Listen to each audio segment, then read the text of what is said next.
Jésus prend avec lui Pierre, Jacques et Jean son frère, et il les emmène à l'écart sur une haute montagne. Il fut transfiguré devant eux, et son visage devint brillant comme le soleil, et ses vêtements blancs comme la lumière. Voici que leur apparurent Moïse et Élie, qui s'entretenaient avec lui. Pierre alors prit la parole et dit à Jésus, « Seigneur, il est heureux que nous soyons ici. Si tu le veux, je vais dresser ici 3 tentes, une pour toi, une pour Moïse et une pour Élie. » Il parlait encore lorsqu'une nuée lumineuse les couvrit de son ombre. Et de la nuée, une voix disait, « Celui-ci est mon Fils bien-aimé, en qui j'ai mis tout mon amour. Écoutez-le. » Entendant cela, les disciples tombèrent la face contre terre, et ils furent saisis d'une grande frayeur. Jésus s'approcha et les toucha, et leur dit, « Relevez-vous et n'ayez pas peur. » Levant les yeux, ils ne virent plus que lui, Jésus, seul. En descendant de la montagne, il leur donna cet ordre, « Ne parlez de cette vision à personne avant que le Fils de l'homme soit ressuscité d'entre les morts. » Premier dimanche de Carême, habituellement nous écoutons les 3 tentations de Jésus au désert, cette période de 40 jours où Jésus jeûne et se prépare à sa mission et revit le combat du peuple hébreu autrefois, pendant les 40 ans au désert, combat de fidélité à la parole de Dieu.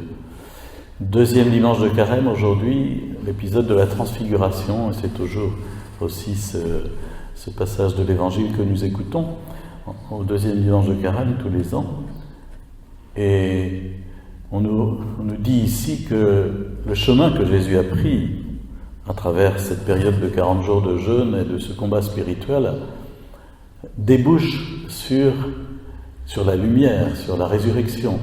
Car vous avez entendu au dernier verset qu'on vient de lire que Jésus demande qu'on n'en parle pas avant qu'il ne soit ressuscité, parce que ça concerne de près la résurrection. Jésus vient de dévoiler son identité divine de façon visible à 3 de ses disciples qu'il a emmenés avec lui, Pierre, Jacques et Jean.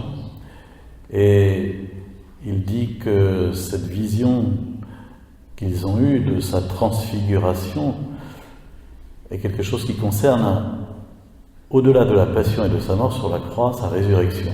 Je ne suis pas sûr qu'ils aient entendu, parce que c'est les 3 mêmes qu'on retrouvera à Gethsémani, et puis qui finalement ne comprendront pas vraiment ce qui se passe.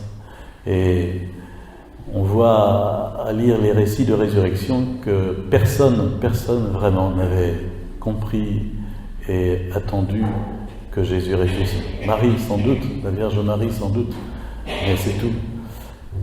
Et donc Jésus leur dit cela, ça concerne la résurrection, et ça concerne le terme du chemin. Et il est important que nous comprenions bien cette condition de pèlerin qui est la nôtre. Jésus, nous dit-on, prend avec lui Pierre, Jacques et Jean, son frère, il les emmène à l'écart sur une haute montagne, voilà. Et quand dans un autre évangile de la Transfiguration, on nous précise que Moïse et Élie, qui sont apparus à côté de Jésus, parlent avec lui de son départ, de son exode. On nous montre bien qu'au fond, il s'agit d'une trajectoire, d'une marche, d'un pèlerinage vers la terre promise, vers l'au-delà, vers la gloire de Dieu. Et que Jésus, maintenant, est parti pour nous ouvrir ce chemin, pour ouvrir une brèche dans la mort, prenant sur lui l'obstacle qui nous empêche de parvenir à Dieu, qui est le péché, et nous ouvrant le chemin de la résurrection. C'est notre perspective pascale. Et le temps du carême, à propos, je ne sais pas si vous avez commencé votre carême, tiens, il faudrait poser la question, parce qu'il y a le mercredi décembre, qui est le début officiel du carême, et puis après il y a le temps qui passe, et puis la lourdeur qui nous reprend, et peut-être des objectifs, si on s'en est fixé, peut-être que les objectifs finissent par devenir un peu vaporeux et au fond on reprend notre vie habituelle comme si de rien n'était. Donc il faut se poser la question aujourd'hui encore, est-ce que j'ai commencé mon carême? Est-ce que le temps que je vis est différent en ce moment? Est-ce que je me prépare à célébrer la résurrection? Est-ce que je me prépare à renouveler les promesses de mon baptême? Est-ce que j'essaye en ce moment d'être plus fidèle à la grâce de mon baptême? Est-ce que je suis en marche de conversion? Sinon, c'est purement formel, vous comprenez, le temps du carême, c'est très bien, il y a 4 dimanches, on écoute des évangiles, c'est bien, c'est sympa, ça nous donne quelques perspectives intéressantes, mais enfin voilà, il s'agit que ça soit incarné. C'est d'ailleurs dans la deuxième lecture, Paul écrit à son disciple Timothée et lui dit « La grâce de Dieu qui était prévue depuis toute éternité, cette grâce nous a été donnée maintenant dans le Christ Jésus. Maintenant, elle est devenue visible à nos yeux. » Voilà, ça c'est incarné, on peut voir, on peut entendre, on peut toucher. Jésus est là. Et pour nous aussi, il faut que notre vie chrétienne soit incarnée dans notre chair.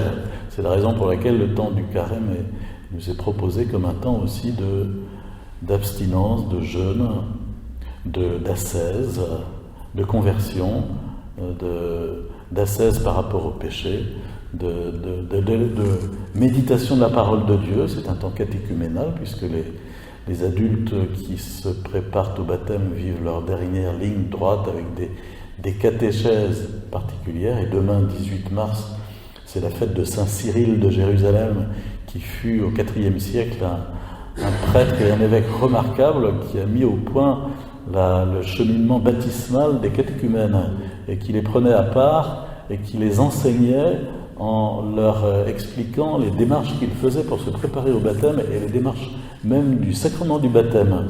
Et ces catéchèses sont restées tout à fait intéressantes à lire et célèbres. Catéchèse mystagogique de Saint Cyril de Jérusalem sur le baptême. Carême, transfiguration, lumière. Lorsque les disciples sont saisis dans cette lumière de Jésus, Pierre a un petit réflexe confortable, disant « Qu'est-ce qu'on est bien, qu'est-ce que c'est bien, qu'est-ce qu'on est bien entre nous, c'est chouette d'être chrétien et de suivre Jésus, c'est sympa, ça fait chaud à cœur, on est entre nous et on est bien. Et si on faisait 3 tentes pour rester là, Seigneur ?» Et Jésus ne répond pas, le Père nous dit « Je vous donne mon Fils ». Il ne s'agit pas de rester autour de votre nombril, il s'agit d'accueillir mon Fils. Celui-ci est mon Fils bien-aimé, qui a tout mon amour. En lui, il y a tout mon amour. Écoutez-le, accueillez sa parole, vivez de sa parole, mais pas de votre confort personnel. Là encore, perspective profonde du temps du carême. Et puis Jésus qui va relever ses disciples qui sont tombés à terre à cause de cette manifestation de la voix divine. Relevez-vous et n'ayez pas peur. Il les toucha, s'approcha, les toucha et leur dit relevez-vous, n'ayez pas peur.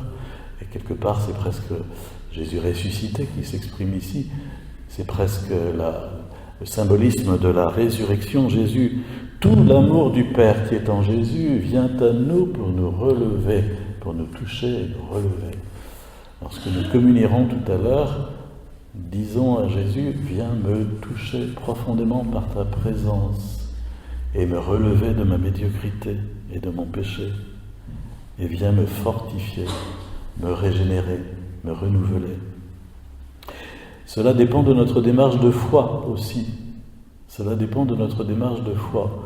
Plus nous demandons ainsi, plus nous nous ouvrons, plus le Seigneur peut accomplir de grandes choses en nous et nous donner une expérience, pas forcément sensible, mais réelle au niveau de la charité dans nos vies, une expérience de sa présence, de son action. Oui, Jésus ressuscité vient toucher nos cœurs et nous attirer à toi.